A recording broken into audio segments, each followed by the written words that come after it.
Chapter 6, Elia, Soul Split. I didn't remember walking to the church.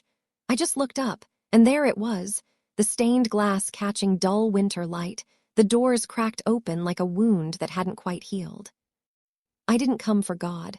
I hadn't the first time either. I came because there was nowhere else left to go. After the interview, I'd walked the city in spirals, retracing old streets like the answer might be etched in the sidewalk. My hands still felt like they were shaking, though they were. My brain kept replaying it, the soft-spoken host, the way he weaponized calm, the way my words were sliced into something grotesque. I'd thought I could make people understand, that the facts were enough, that if I just showed them what was inside our brains, what had been with us all along, they'd feel the same pulse of awe and dread I did. Instead, I was called anti-human, anti-faith, conspiracy theorist, a secular blasphemer, a threat to the soul. I pushed open the door. The air was warm inside, burning candles, faint incense, wood polish, and dust. I didn't bother pretending I was here for quiet reflection. I wasn't hiding anymore. I dropped into the same back pew I'd used last time, leaned forward, and buried my face in my hands. God, it was so loud in my head. Not voices, just friction. A scrape of thought against thought, like something under the surface kept pressing up, trying to breach. "You're back," came a voice beside me. I looked up, Gabriel. His coat slung open, collar still sharp against his throat. His face was unreadable but not unkind. "You look worse than I did last time," he added. "Don't flatter yourself," I muttered. He smiled faintly, then glanced at the front of the chapel. "You want to sit here and be tormented by pew splinters and silence, or would you rather get a cup of coffee that tastes like dishwater?" "I'll take dishwater," I said, standing. "It sounds honest." The cafe was 2 blocks down, a sidewalk place with scuffed metal tables and crooked umbrellas no one had bothered to take in for the season. We sat outside anyway. The cold felt good on my face, real. Grounding, the kind of pain you could trust. He ordered us both coffee, black, no sugar. For a while, we didn't speak. The city muttered around us, tires against wet asphalt, distant sirens, the clink of plates from the kitchen.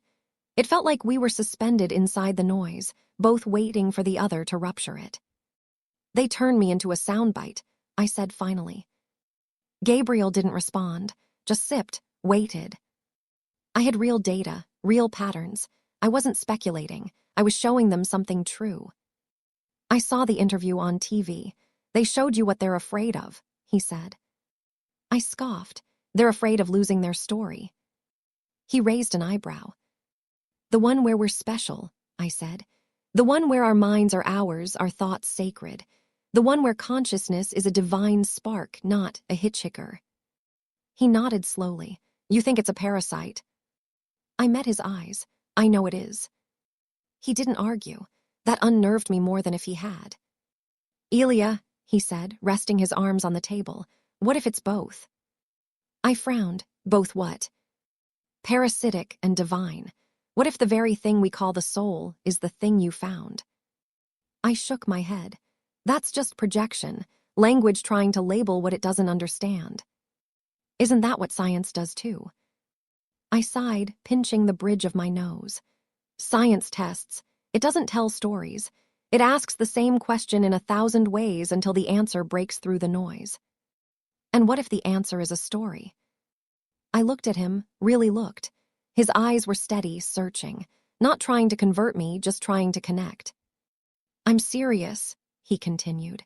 "We've always had this sense, this presence, the voice in our head that feels like more than thought, the dream that leaves a residue after waking, the whisper when we're alone that tells us to go left instead of right.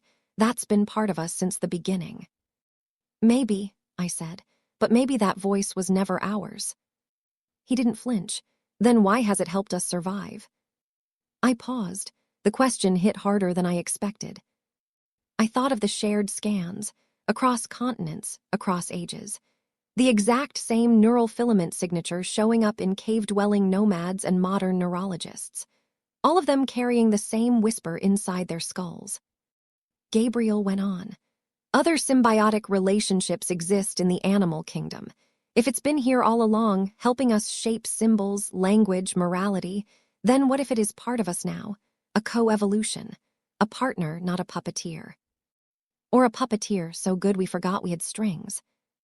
He let out a soft chuckle, but it wasn't mocking. You know what it sounds like. What? Faith. You're describing faith, just with cleaner vocabulary. I looked down at my coffee. It had gone cold. I didn't remember drinking most of it. He leaned closer. Tell me something. These neural structures, the ones in almost everyone, do you have them? I blinked. I suspect so, but I haven't checked, not seriously. You're telling me you discovered a sentient organism living inside the human brain, and you haven't scanned yourself. I was busy. He laughed. I want to scan. I blinked. You want me to scan you?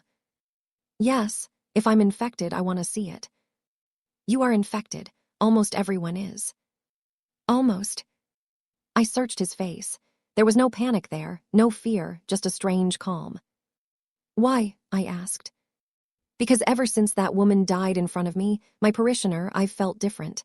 Not haunted, just watched, occupied. My spine tingled. He folded his hands together, eyes steady. And if there's something in there, I want to know if it's just watching or if it's been steering. We sat in silence as a breeze lifted napkins off the next table. The city kept moving around us, oblivious. I finally said, "Okay, I'll scan you." He nodded once. No drama, no epiphany. Just truth. Just two people realizing they might not be alone in their own minds.